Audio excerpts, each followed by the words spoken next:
Hi guys, good morning. कल का जो सेज बचा था वो मैं आपको बता देती हूँ। आपको मैं उम्मीद करती हूँ कि आपको ये चीज़ बहुत क्लियर समझ में आएगी, ना कि आपको याद करना पड़ेगा या आप समझ लोगे तो फिर आपको इसको रटने की ज़रूरत नहीं पड़ेगी। अगर मेरी वीडियो आपको अच्छी लगेगी पढ़ाने के बाद, तब आप इसे लाइक, शेयर और सब्सक्राइब कर सकते हो। तो चलिए अब आप शुरू करते हैं आज का चैप्टर। कल के फर्स्ट चैप्टर का ये बचा हुआ जो टर्मिनोलॉजी है वो मैं आप लोगों को बता रही हूँ। पहला दिया हुआ कोए पॉट्स, पके पका हुआ फल कपास, पका हुआ कपास का फल उसे क्या कहते हैं? कोए कहते हैं। मैं इस चीज़ को आप लोगों को थोड़ा क्लियर कर देती हूँ कि कोए क्या होता है। तो देखिए यहाँ पे दिया हुआ है, प्रारंभ में कपास के फूल क्रीम रंग के होते हैं जो बाद में बैंगनी रंग के हो जाते हैं। फूल झड़ने के पश्चात कोए कोए पॉट्स निकल आते हैं। जब ये लगा इसकी खेती की जाती है तो उस पे मतलब जब मेच्योर हो जाता है प्लांट, तो उस पे क्या होता है, कपास में क्रीम रंग के फूल आते हैं और जो बाद में वही फूल बैंगनी रंग के हो जाते हैं। जब फूल के बाद फल आता है, जब फूल पक जाते हैं तो वो झड़ जाते हैं। तो जब फूल झड़ने के पश्चात उसे क्या कहते हैं? कोए कहते हैं या पॉट्स कहते हैं। और एक पॉट्स जो होता है, एक कोए में 1/3 भाग कपास और 2/3 भाग बीज या बिनौला होता है। तो आप यहाँ से क्लियर कर सकते हैं कोए में क्या क्या होता है, कपास का रेशा भी होता है और बीज या बिनौला होता है। ये दोनों चीज़ मिल के पॉट्स बनता है। अगर आपके एग्जाम में क्वेश्चन आए ना कि आप कपास का रेशा कहाँ से प्राप्त करते हो और बीज और कोया दोनों हो या पॉट्स दोनों हो, तो आप बीज न लगा के पॉट्स लगाना, क्योंकि पॉट्स के अंदर रेशा और बीज दोनों होता है। ये तो सही है कि बीज के ऊपर ही रेशा लगा रहता है, लेकिन उस पूरे होल मतलब उस चीज़ को ना पॉट्स कहते हैं। तो आपको मैं आशा करती हूँ कि ये चीज़ आपको क्लियर हो गई होगी कि पके हुए फल, पका हुआ कपास का फल क्या कहलाता है? कोया या पॉट्स कहलाता है। बिन और ओटना गिनिंग क्या कहलाता है? बिनौलों को कपास के रेशे से अलग करना। मतलब पहले तो आपने ये पॉट्स पा गए, आपने पहले खेती करी, फिर उस पर मतलब जितने फीट का पौधा आना चाहिए उतने प्लांट हो गया, मेच्योर हो गया, उस पर क्रीम कलर का फूल आया, फिर वो बैगनी हो गया, उसके बाद वो फूल झड़ गया। झड़ के मतलब वो क्या बन गया? पॉट्स बन गया। फिर पॉट्स जब बन गया तो उसमें क्या है? उसमें दोनों चीज़ है, बीज भी है और रेशा भी है, दोनों मिलके ही पॉट्स बनते हैं। तो बीज से रेशे को अलग करने की जो प्रक्रिया है ना, देखिए लिखा, बिनौलों को कपास के रेशों से जो ये अलग करने की प्रक्रिया है ना, उसे ही क्या कहते हैं? गिनिंग कहते हैं, ओटना या ओटाई करना। नेक्स्ट है तीसरा, गांठी लगाना या बॉलिंग, कपास के रेशों को बांध कर गट्ठर बनाना। आपने रेशे को अलग कर लिया, अब वो रेशों का क्या करना है? तो उनको एक जगह आप पहले सारा इकट्ठा करोगे तभी तो उसके आगे नई प्रोसेस के लिए वो जाएगा। तो उन रेशों को बांध कर गट्ठर बनाना। और आप देखोगे बोरी में कोई जैसे रुई का गट्ठर आप देखोगे तो बॉल की तरह गोल हो जाता है, मतलब पूरा, मैं एक छोटी सी रुई का नहीं कहती हूँ, मैं पूरा गट्ठर की बात करती हूँ। आपने कभी गाँव में देखा होगा बोझ जो ले जाती हैं, तो उस तरह से ना वो चीज़ें गोल हो जाती हैं। तो आप बॉल से बॉलिंग को मतलब रिलेट कर सकते हैं। नेक्स्ट है धुनाई करना। आपने फिर गट्ठर बना लिया, कपास के रेशों को बांध लिया, फिर उसमें ऐसा तो नहीं बहुत क्लियर है साफ रेशा, उसमें धूल कण भी होंगे, मिट्टी भी होंगे, बीज भी, पत्ते, बहुत सारी अशुद्धियाँ होंगी। तो उनको देखो एक दूसरे के बाद ये स्टेप वाइज है, तो उनको उन अशुद्धियों को दूर करने की जो क्रिया होती है ना, धुनाई द्वारा की जाती है। तो उसी को कह रहे हैं धुनाई या कॉर्डिंग। इस प्रक्रिया में क्या होता है? रेशों के धूल कण, मिट्टी, बीज, पत्ते की जो अशुद्धियाँ होती है उसको हटाया जाता है। अगला है कॉम्बिंग करना। अब तो इनको हटा दी, लेकिन रेसे क्या है? असमांतर हैं। अब उनको तो बॉल बना दे, तो बॉल में कोई ये थोड़ी कि रेसे एकदम समांतर है, वो तो बॉल बन गए, कोई इधर उधर से मिल के चिपक गए तो बॉल बन गए। तो उन रेसों को क्या करना है? फिर उसके बाद समांतर करना है। समांतर करिए, जैसे आपके हेयर हैं, आप अपने हेयर को वॉश करते हो तो बाल एक दूसरे में उलझ नहीं जाते बाल धुलने के बाद। तो आप क्या करते हो? जब बाल सूखता है तो आप उसकी कॉम्ब करते हो। जब कॉम्ब करते हो तो जो बाल आपके स्कैल्प पे से हट जाते हैं वो कॉम्ब कंघी में आ जाते हैं, तो आप उसको फेंक देते हो। चलो ये तो हो गई बाल की बात। लेकिन रेशे में क्या होता है? रेशे भी स्टेपल और फिलामेंट दोनों तरह के होते हैं। तो जब इनकी कॉम्बिंग की जाती है रेशों की, तो जो बड़े रेशे होते हैं, वो मतलब लंबे सुलझ जाते हैं, उन्हें ही फिलामेंट कहते हैं। और जो छोटे रेशे होते हैं वो कॉम्ब में आ जाते हैं, तो उनको स्टेपल कहते हैं। ठीक है। विभिन्न प्रकार के रेशों को मिलाना, ब्लेंडिंग। जैसे आप मिक्सर में भी ब्लेंडिंग होती है, जो मिक्सर मशीन होती है जो, तो उसमें भी ब्लेंडिंग होती है ना। ब्लेंडिंग करना मतलब मिलाना, वही चीज़ है। तो यहाँ ये टेक्सटाइल आप पढ़ रहे हैं तो यहाँ रेशों को मिला दीजिए। तो विभिन्न प्रकार के रेशों को मिलाना, मिश्रित करना ब्लेंडिंग कहलाता है। अगला है स्लीवरिंग या पोनी बनाना। सूत कताई से पहले पोनी बनाई जाती है। अभी ये कताई की प्रोसेस से पहले की सारी प्रोसेस है। तो क्या होता है? सूत कताई से पहले, कताई का भी होता है ना, combing, carding, drawing out, spinning, नहीं, पहले कॉम्बिंग होती है, फिर कॉर्डिंग होती है, फिर ड्राइंग आउट होती है, फिर रोविंग होती है, फिर उसके बाद स्पिनिंग होती है। तो वही जो तो ये जो होती है चारों कताई की प्रक्रिया होती है। अरे मतलब रेसे से धागे बनाने से पहले की जो ये प्रक्रिया है ना, उसके बाद स्पिनिंग, जब कताई करने से पहले की ये प्रक्रिया होती है। तो वही लिखा, पहले क्या किया थी, कताई करने से पहले क्या था, पोनी बनाई जाती है, स्लीवरिंग की जाती है। और देखो स्पिनिंग, धागे का निर्माण करना, रेसे से धागे को बनाने की प्रक्रिया को ही क्या कहते हैं, स्पिनिंग कहते हैं, कताई कहते हैं। परिसज्जा, जैसे आपने पहले मतलब खेती की, आप इसको कपास पे ही ले लो। पहले आपने कपास की खेती करी, फिर उसमें पॉट्स तैयार हुए, फूल निकले, फिर उसके पॉट्स निकले, पॉट्स पे बीज और रेसे दोनों थे। फिर उसको आपने धुनाई करके नहीं, ऑर्गेनिंग करके आपने उसको अलग किया। फिर उसको आप धुनाई करके साफ़ किया। साफ़ करने के बाद फिर उसको आपने बॉलिंग बनाया, गट्ठर बनाया। गट्ठर बनाने के बाद फिर वो रेसों की समांतर किया गया। वैसे भी जो ये फिलामेंट बड़े रेसे होते हैं ना, उन बड़े रेसों पे कॉम्बिंग की ज़्यादा ज़रूरत नहीं होती है, ये छोटे रेसों के लिए होता है। तो फिर वही चीज़ है कि छोटे रेसे सिंपल से प्राकृतिक रेसे जो ये सब है छोटे, तो आपने उसकी कंघी करी, उसके बाद आपने उसको ब्लेंडिंग करी। ब्लेंडिंग मतलब अलग प्रोसेस है। उसके बाद आपने पोनी बनाई, उसके बाद आपने कताई की। फिर वही चीज़ है कि पहले क्या बनता है, पहले रेशा, रेसे से धागा, धागे से बुनाई होती है तो बनता है वस्त्र। वस्त्र के बाद क्या होता है, वो गंदा होता है, ग्रे गुड्स होता है, तो उस पर क्या होती है, परिसज्जा। परिसज्जा करने के बाद वो वस्त्र पहनने योग्य वस्त्र बनता है। आप इस समझ रहे होंगे स्टेप बाय स्टेप चीज़ों को। तो वही चीज़ वस्त्र पर अंतिम रूप से की जाने, मतलब पहनने योग्य वस्त्र बनाने, जब मिल से उतरा जो वस्त्र है वो गंदा होता है, उसको ग्रे गुड्स कहते हैं। गंदगियाँ लगी रहती हैं, जो कपड़ा होता है वो असममिति होता, मतलब एकदम डायमेंशनल में नहीं होता है, उसकी लंबाई चौड़ाई सब स्थिर नहीं रहती है। उसके लिए टेंटरिंग प्रक्रिया की जाती है, लंबाई चौड़ाई की स्थिर करने के लिए, वर्गाकार आकृति देने के लिए। तो वही चीज़ कहा गया कि वस्त्र पर अंतिम रूप से की जाने वाली प्रक्रिया क्या कहलाती है, परिसज्जा कहलाती है।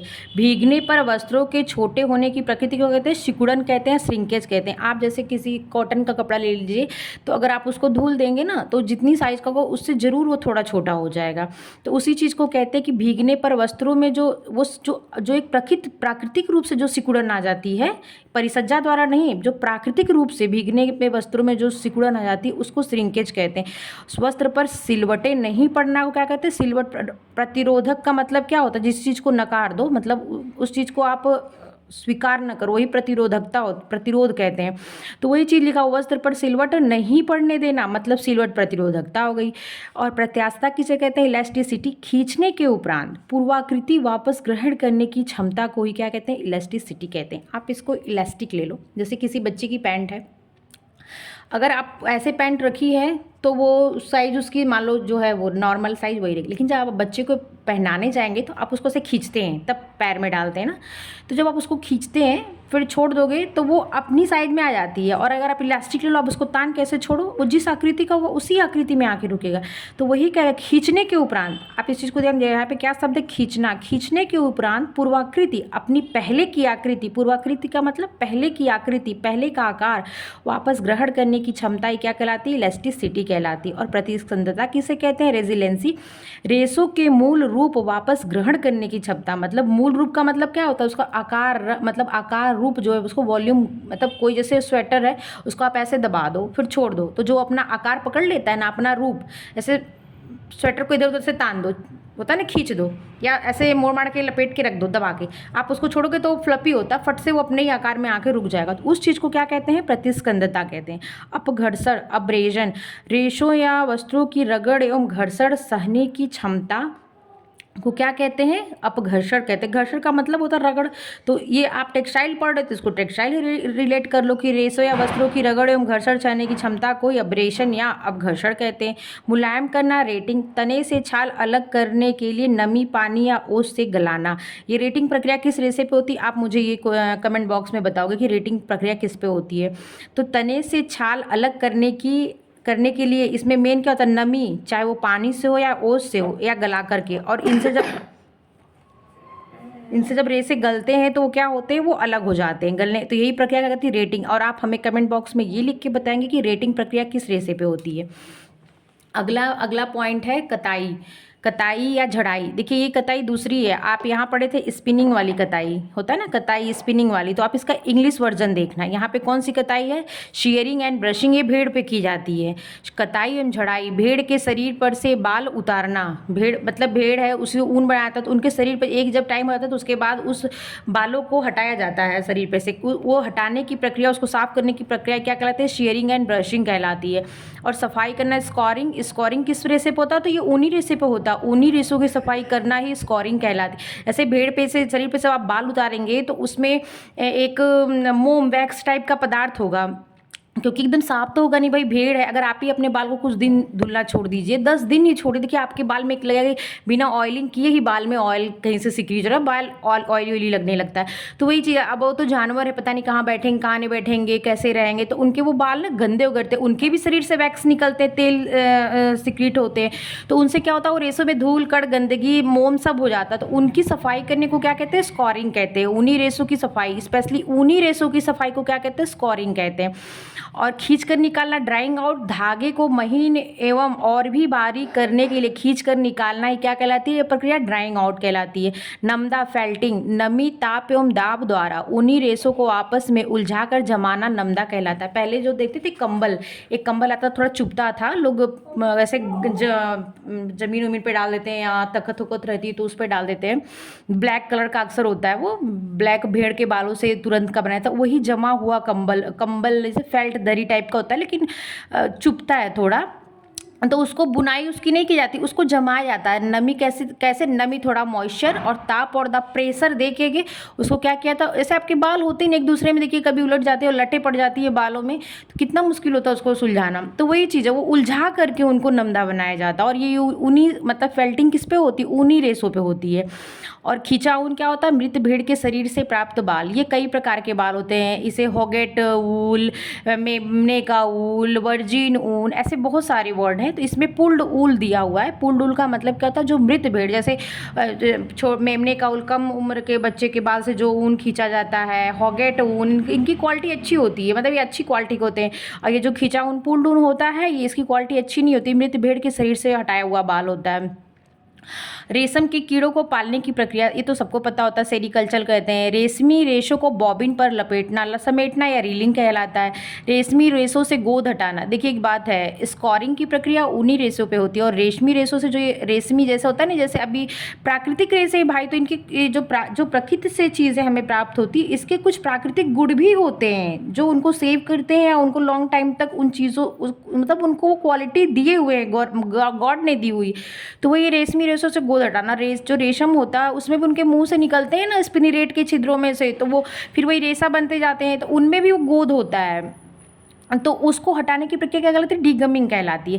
ताप प्रभावित होने वाला रेशा, ताप सुनम्य रेशा। अब आप शून्य से ये मत सोचिएगा जब शून्य दिया है तो ये प्रभावित तो नहीं, मतलब होगा, ताप सुनम्य रेशा। थर्मोप्लास्टिक फाइबर का मतलब ताप प्रभावित होने वाला रेशा, जो ताप से, जो कृत्रिम रेशे ने होते हैं जो बनाए जा रहे हैं वो मेल्ट हो जाते, ताप से प्रभावित होते हैं, मेल्ट हो जाते हैं, पिघल जाते हैं कोई कुछ, तो वही लिखा थर्मोप्लास्टिक फाइबर। वस्त्रों का स्थायीपन बढ़ाना, पुनर्बलित वस्त्र, रेनफोर्स्ड क्लॉथ।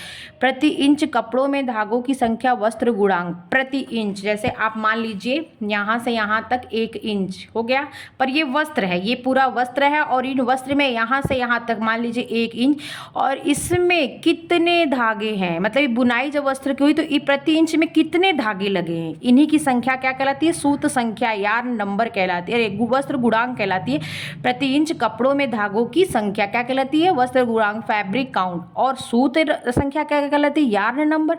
धागों की बारीकी का माप, पहली बात तो आपने ये कपड़ा ले लिया, ठीक है, उसमें ऐसे ऐसे धागे लगे हुए हैं, तो 1 इंच में जितने धागे लगे हुए हैं उसको आपने काउंट कर लिया, वही सूत संख्या कहला गई, अरे वस्त्र गुणांक कहला गया। और सूत संख्या का धागे, वो धागे बारीक हैं या मोटे हैं, मतलब होता है ना टेक्स और डेनियर में जिसको हम करते हैं, तो वही सब चीज़ें, तो ये धागे बारीक है या मोटे हैं, कितने बारीक है, कितने वो कैसे पता चलते हैं, सूत संख्या यार नंबर से पता चलते हैं। कैलिको साधारण बुना हुआ वस्त्र जिसकी चौड़ाई 120 सेंटीमीटर हो, उसे कैलिको कहते हैं, साधारण बुना हुआ वस्त्र। और उसके नीचे आप अभी पढ़ेंगे तो आप फिर दोनों में डिफरेंस मैं बताती हूँ। अगला है कैम्ब्रिक, महीन सादी बुनाई वाला सूती वस्त्र। देखिए ये भी साधारण बुना हुआ वस्त्र है, ये भी महीन सादी बुनाई वाला। तो इसमें एक चीज़ देखिए, एक शब्द है महीन सादी और एक है सूती वस्त्र। इसमें लिखा कैलिको साधारण बुना हुआ वस्त्र जिसकी चौड़ाई 120 सेंटीमीटर होती है, उसे क्या कहते हैं, कैलिको कहते हैं। और कैम्ब्रिक किसे कहते हैं कि सादी बुनाई तो है प्लस लेकिन महीन, इसकी क्वालिटी क्या है, महीन, महीन सादी बुनाई वाला सूती वस्त्र, ठीक है, जिसको हम क्या कहते हैं, कैम्ब्रिक कहते हैं। अगला क्या है, ब्लेंड। आगे आपने पढ़ा था ना ब्लेंडिंग में मिश्रित करना, वही शब्द यहाँ पे भी है, ब्लेंड। ब्लेंड वस्त्र यहाँ दिया है तो ब्लेंडेड हो गया, यहाँ धागे को कर रहे थे तो ब्लेंडिंग हो गया। तो ब्लेंडेड क्या होता है, विभिन्न रेशों के संयोग से बने वस्त्र, जैसे टेरिकॉट, किस प्रकार का वस्त्र है, ब्लेंडेड होता है।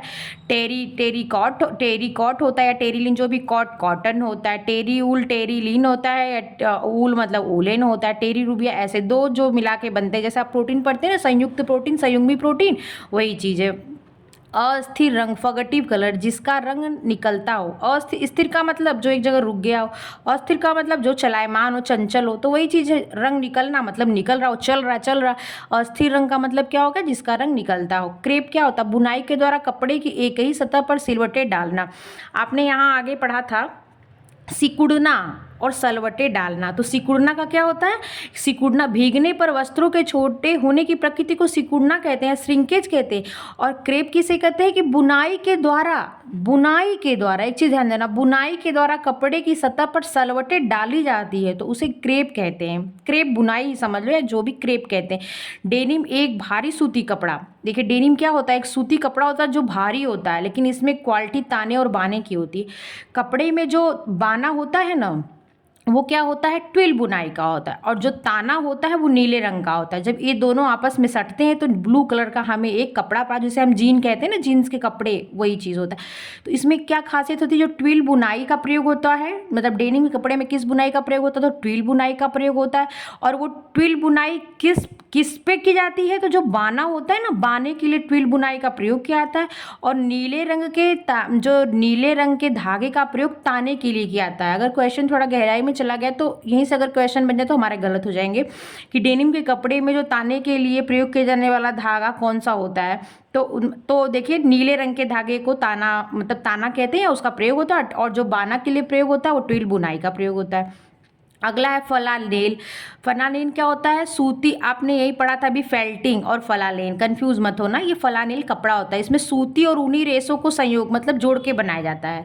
जैसे आपने यहाँ पढ़ा था ना, कौन सा कपड़ा पढ़ा था कि मिश्रित बस ब्लेंडेड, वही चीज़ है फलानेल। इसमें सूती और ऊनी रेशों को जोड़ दिया था और नरम वस्त्र बनाने के लिए उस पर रोएँ उठा दी, वेलवेट वाला लुक दे दिया था, रोएँ उठा दिया था, उसे ही क्या कहते हैं, फलानेल कहते हैं।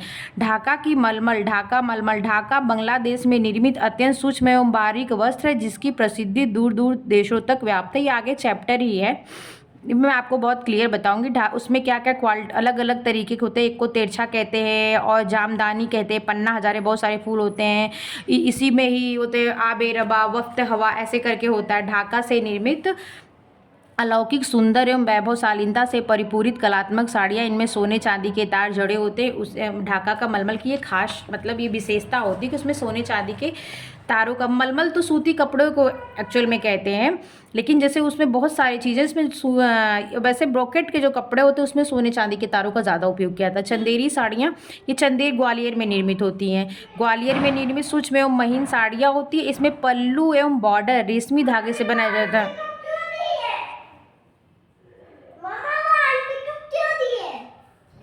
जो अभी खाया था